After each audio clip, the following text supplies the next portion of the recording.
Bienvenue sur cette chaîne YouTube consacrée au procès contre Michael Jackson ayant eu lieu en 2005.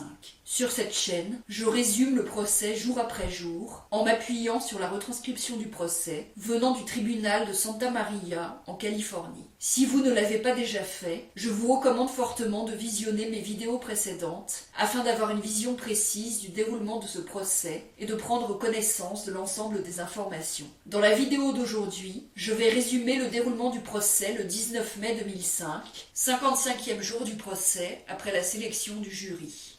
La défense appelle comme témoin le journaliste et animateur de télévision Larry King en l'absence du jury. Il connaît l'avocat Larry Feldman depuis probablement 10 ans. L'année précédente, il a discuté avec lui de l'affaire Arvizo au restaurant Nathan Hales à Beverly Hills. Il était avec sa productrice Nancy Baker et 3 amis, Sid Young, Asher Dan et Michael Wiener.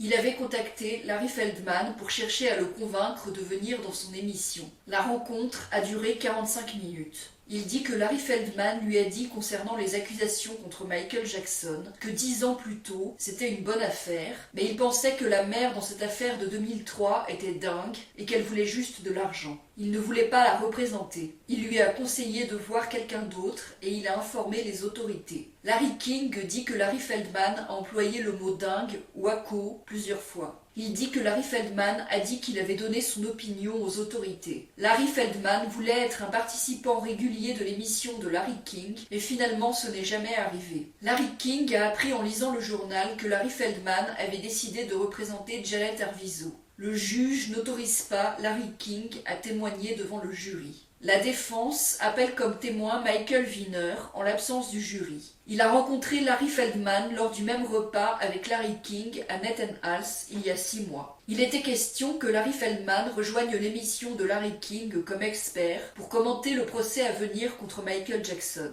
Il dit que Larry Feldman a dit qu'il ne croyait pas les Arvizo, que leurs accusations ne résistaient pas à l'analyse. Il a dit que la mère voulait de l'argent. Michael Wiener ne sait pas si Janet Arvizo a dit explicitement vouloir de l'argent ou si c'était seulement la conclusion tirée par Larry Feldman. Le juge n'autorise pas Michael Wiener à témoigner devant le jury. Le jury revient. La défense appelle comme témoin Aja Prior. C'est une assistante de casting à la télévision. Elle a un fils de 6 ans avec l'acteur Chris Tucker. Elle a déjà été à Neverland mais n'a jamais rencontré Michael Jackson. Elle a rencontré les Arvizo pour la première fois en octobre 2000 chez elle. Chris Tucker les avait amenés pour les emmener dans un parc d'attractions. Il y avait David et les enfants. Janet n'était pas là. Elle a rencontré Janet pour la première fois en juillet ou août 2001 dans un hôtel The Four Seasons à Beverly Hills. Par la suite, elle a continué à voir les Arvizo de temps en temps. Chris Tucker leur parlait au téléphone. Parfois, ils faisaient des sorties ensemble.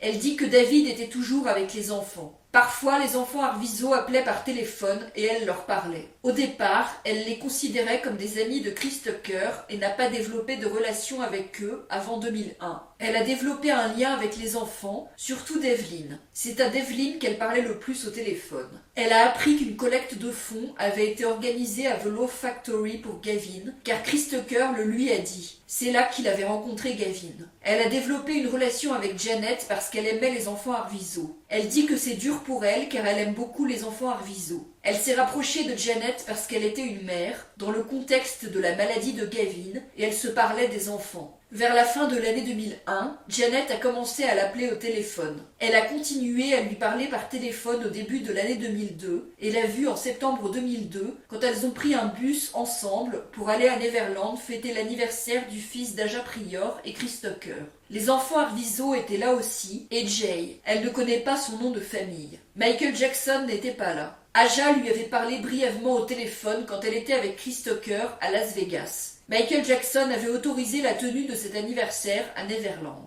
David Arvizo n'était pas là. Entre septembre 2002 et février 2003, elle n'avait plus vraiment de contact avec les enfants Arvizo. Elle confirme que Devlin a déjà dormi chez elle. Une fois, elle avait emmené Devlin, mais Gavin et Star voulaient venir aussi. Gavin avait même sauté sur le coffre de sa voiture. Elle lui a dit de descendre en disant que c'était juste pour Devlin. Elle était allée à leur appartement de Soto Street. Elle dit que Gavin et Star étaient un peu brutaux et parfois ça l'inquiétait car son fils à l'époque n'avait que 4 ans. Elle pense que Gavin et son père ont déjà dormi chez Chris Tucker.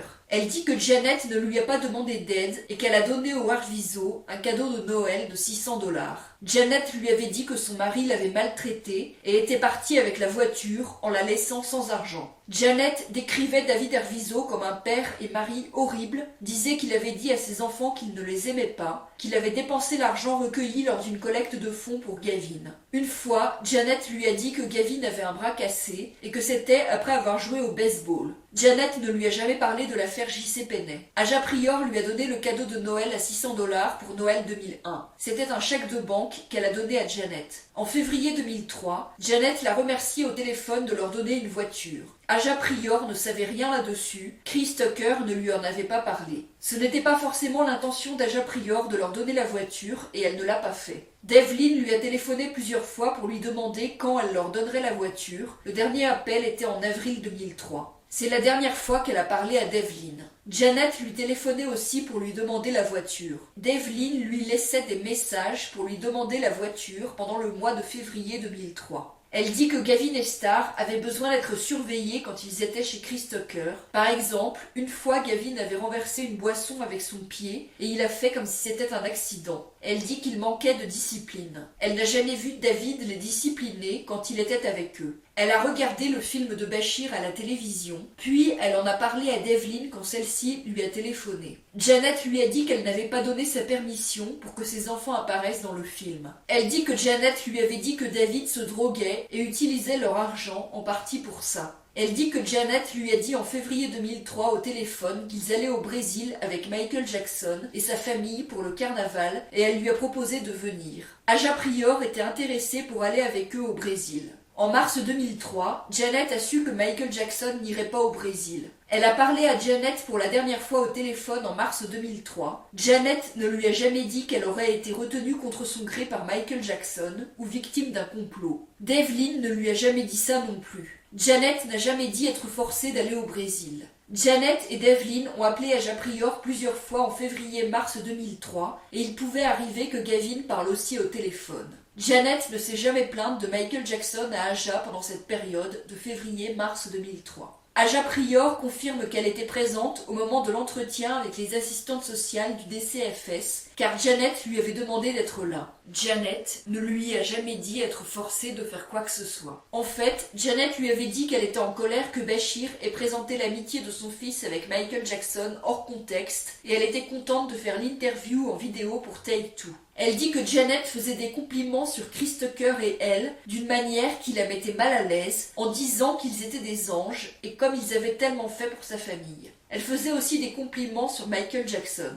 Elle disait tout le temps que Chris Tucker et Aja Prior étaient sa famille, et les enfants le disaient aussi. Aja Prior dit qu'elle les appelait ses frères et sœurs mexicains. Elle se souvient que Janet décrivait Michael Jackson comme une figure paternelle pour les Arvizo. Elle dit qu'après le film de Bashir, Janet lui avait dit que Michael Jackson avait aidé à soigner son fils et qu'ils avaient une belle amitié. C'était avant que les Arvizo tournent la vidéo qui devait apparaître dans Take Two. Aja Prior est venue pour l'entretien avec les assistantes sociales car Janet lui avait demandé du soutien. Elle ne savait pas que l'appartement était celui de Jay Jackson. Elle est arrivée en même temps que les 3 assistantes sociales. Elle se souvient que la vidéo de Michael Jackson et Gavin malade a été diffusée. Ensuite, l'une des assistantes a demandé à Aja Prior de sortir.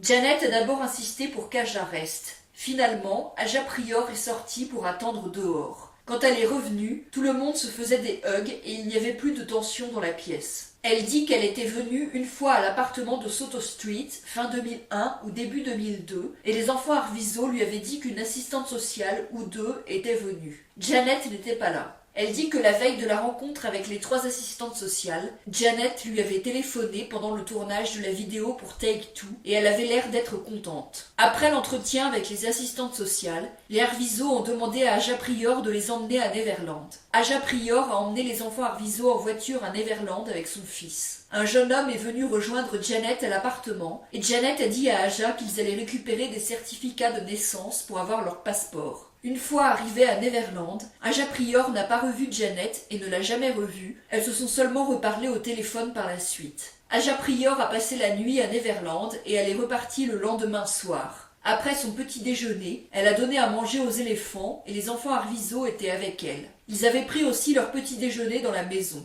Elle n'a pas vu Michael Jackson et on lui a dit qu'il n'était pas là. Il y avait Marie-Nicole, deux de ses frères, le fils de Marlon Brando et ses 3 enfants. Le lendemain, Devlin a téléphoné à Aja Prior. Elle dit que Janet lui avait parlé au téléphone d'allemand en disant qu'ils étaient impolis et lui disaient des choses méchantes et qu'ils l'empêchaient d'être avec Michael Jackson. Ils ne vont pas nous laisser avec lui parce qu'ils savent que les enfants font vibrer ses cordes sensibles. C'était 2 ou 3 semaines après l'entretien avec les assistantes sociales, en mars 2003. Janet était à Neverland.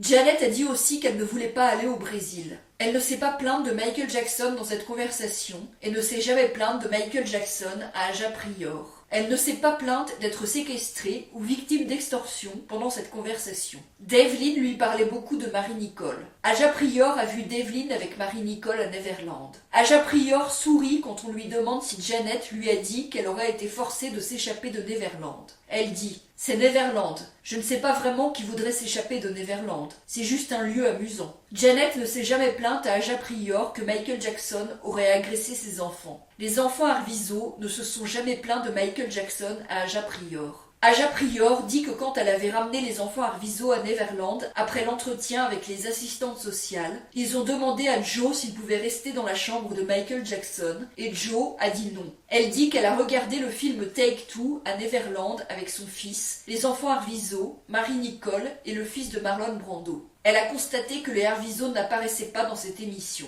Elle dit que dans une conversation téléphonique 2 ou 3 semaines après l'entretien avec les assistantes sociales, Janet avait fait mention d'un fonds d'études mis en place pour Gavin et avait dit qu'elle ne savait même pas si son fils serait vivant dans 10 ans, alors qu'est-ce qu'un fonds d'études allait faire pour lui? C'était lors d'une discussion où il était question d'une éventuelle compensation suite au film de Bachir. Janet lui a dit aussi qu'elle n'avait pas signé de formulaire de renonciation de droit à l'image pour le film de Bachir. Janet ne lui a jamais fait mention du fait que ses appels auraient été sur écoute à Neverland. Elle dit qu'elle a vu Star composer le code qui permettait d'ouvrir le studio de danse à Neverland. Gavin et Star avaient aussi le code permettant d'ouvrir la maison. Janet ne s'est jamais plainte que ses enfants auraient bu de l'alcool à Neverland. Elle dit qu'un jour, en se plaignant de David, Janet avait dit que David avait regardé un groupe de garçons blancs battant Janet et les 2 garçons et n'avait rien fait. Aja Prior identifie un document que Devlin lui avait envoyé le 13 février 2003 avec les informations sur le permis de sa mère.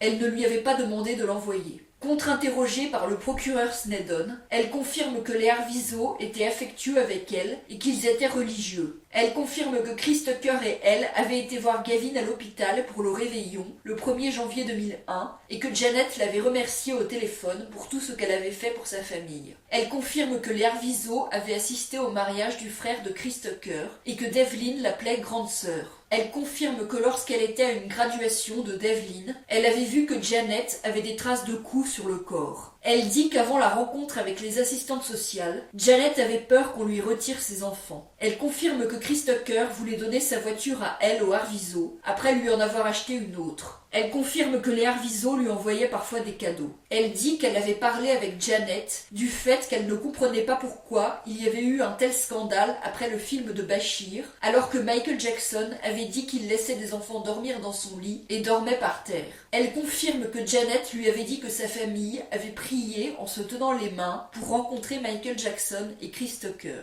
Elle dit que quand Janet et Devlin lui avaient demandé la voiture, elle ne savait même pas que Janet était en couple avec Jay Jackson.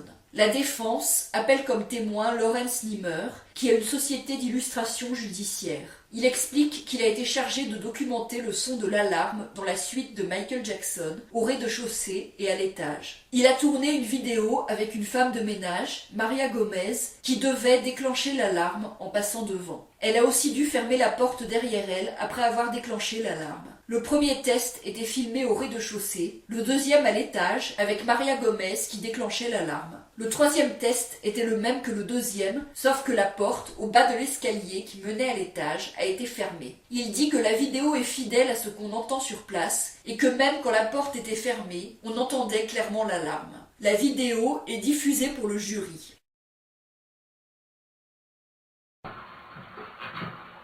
One interesting video assignment in Neverland involved Michael's 2-story bedroom suite. Star Arvizo, the accuser's brother, claimed that he secretly entered Michael's bedroom area, came up the stairs, and saw Michael masturbating his brother. Michael's attorneys asked me to make a video alarm test. I placed my camera over the bed and asked one of the cleaning ladies to come into the bedroom and up the steps. Maria, can you go ahead and do our test?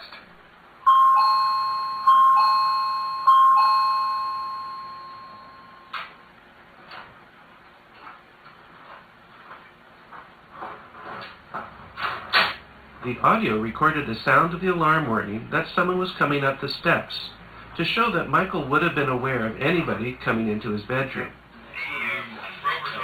This shot was... Il a aussi tourné une vidéo à Neverland en 2005 pour donner une vue objective de l'expérience d'un visiteur à Neverland. On y voit certains employés de Neverland en train de travailler. Il décrit les différents lieux montrés par la vidéo. Il a documenté les différentes horloges présentes à Neverland. La vidéo est diffusée pour le jury avec Lawrence Nimmer qui commente en décrivant les lieux. Il confirme qu'on pouvait voir des horloges depuis le logement pour invité numéro 4 et il y en avait 2 à l'intérieur. Il dit que ce logement 4 est luxueux et joliment décoré et très confortable. Snedden lui pose des questions techniques sur le tournage des 3 tests et la reproduction du son dans la vidéo. C'est ici que se termine ce résumé de la journée de procès. Si vous voulez lire la retranscription du procès, vous trouverez le lien de la retranscription sous la vidéo. Si vous appréciez mon travail, je vous encourage à vous abonner, à liker la vidéo et à la partager.